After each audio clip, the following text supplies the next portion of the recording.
susunod na programa ay rated PG. Ito ay nangangailangan ng patnubay at gabay ng magulang para sa mga batang manunood.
Bakit?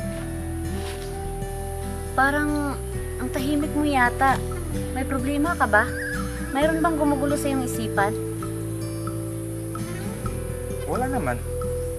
Bakit ba yan itanong? Napansin ko kasi na sobrang tahimik mo. At parang may iniisip ka. Ganun ba? Totoo lang. Wala akong iniisip ngayon. Kaya ako tahimik at hindi sa salita. Dahil ang tahimik mo rin. At indifferent sa salita. Wala akong kausap. Oo nga pala, no? Dalawa lang pala tayo dito. Pero bakit hindi mo ko kinakausap? Ayaw ko rin kasi sanang mag-usap tayo habang naglalakad. Bakit? Kasi alam mo naman, nasa gitna tayo ng kawalan. At baka ang mga tao naghahanap sa atin ay dito rin sa lugar na ito. Kaya baka marinig nila tayo na nag-uusap. Tama ka, Koy. Kaya kung maaari, ay maging tahimik lang tayo. Magmasid tayo sa paligid at maging alerto. Okay? Okay, sige. Tara.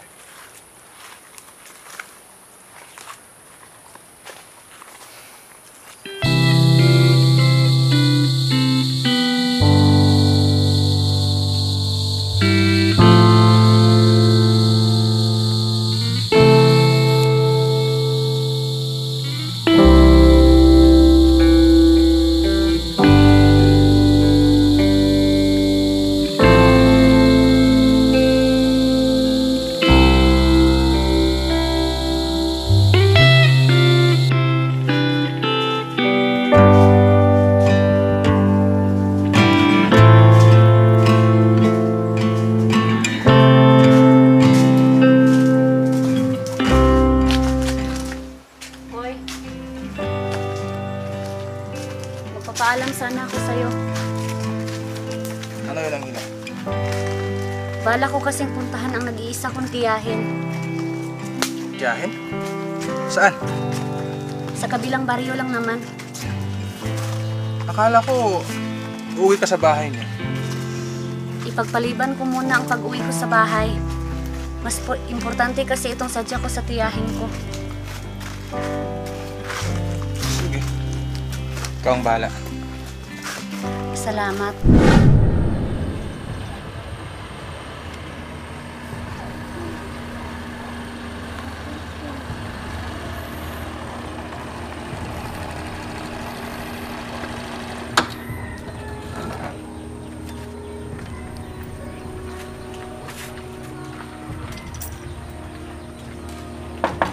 Pabili nga ng isang stick na sigarilyo.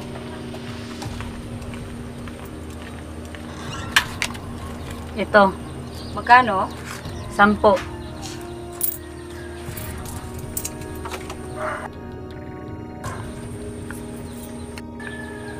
Pero ng lighter. Ito.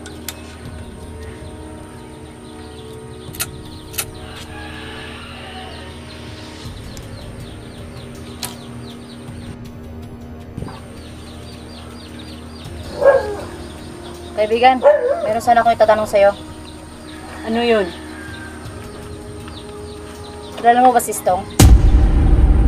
Istong manlapis ba ang tinutukoy mo? Oo, kilala mo ba siya? Oo naman, syempre. Palagi ko yung dito eh. Pero balita ko, patay na daw si Istong at ang asawa niya. Ganun ba? Bakit? May kailangan ka ba sa kanya? Wala naman, pero hinanap ko lang ang anak ni Stong. Bakit? Kano-ano ba si Istong? Pinsan ako ni Stong. Gusto ko sanang kunin ang anak niya. Kawawa naman kasi, mag-isa na sa buhay. Oo nga, kawawa nga. Nakita mo ba kung nasaan ngayon ang anak ni Stong? Hindi ko alam kung nasaan ang anak ni Istong.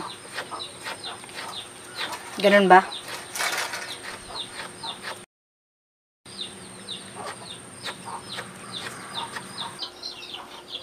Ganito na lang. Pag makita mo anak ni Stong, araw bang paalam sa akin? Mag-iwan ako ng telephone number. Oo, walang problema. Karam nga ako ng bulkan tsaka papel.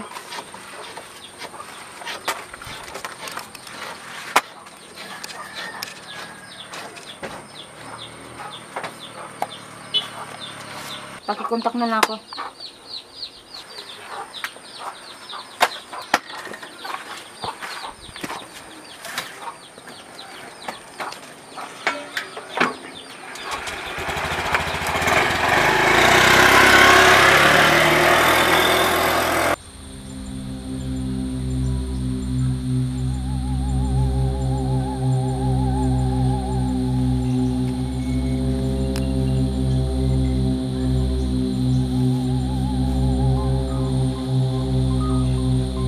Ito na ba yung bahay ng sabi? Oo.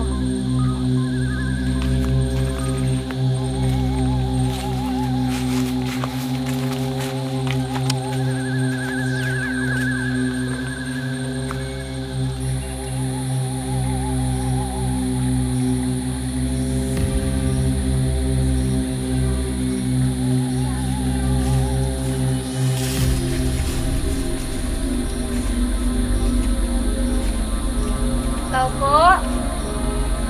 Tao po? Auntie Lorna? Auntie Lorna? Parang wala ng tao. Tao po? Sino kayo? Anong kailangan nyo? Auntie Lorna, hindi niyo po ba ako nakikilala? Ako po ito si Anghela, anak ni Istong. Wala akong pakialam sa iyo. Umalis na kayo. Alis! Auntie Lorna, sandali lang po. Bakit ano? Ha?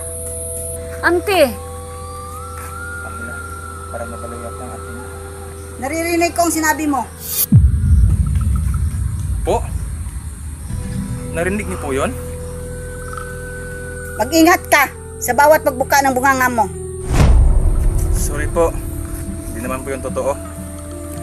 Auntie, pagpasensyahan po ang kaibigan ko.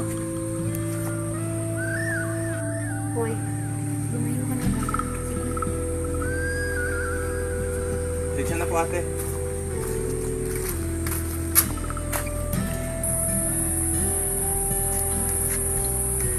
Auntie, sandali lang po. May tatanong lang po ako sa'yo. Tungkol po sa pagkatao ni Tatay Istong. Nanahimik akong mag-isa dito. Malayo sa mga taong mapanghusga at mapanghutya. Tapos nandito ka. Binigkas ang pangalan ng kapatid kong Judas sa harap ko. Auntie, ano po ba ang kasalanan ng tatay ko sa'yo? Bakit labis ang galit mo sa kanya? Gusto mong malaman? Ha? Gusto mong malaman kung paano akong hinudas ng tatay mo?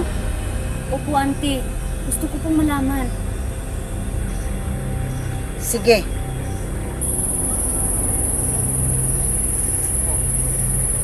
Bakit na naman? Hoy, doon ka muna.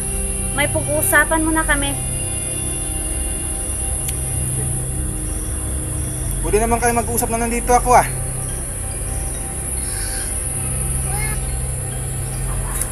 muna. Naalis na. Bye. Auntie, ikwento niyo po sa akin lahat.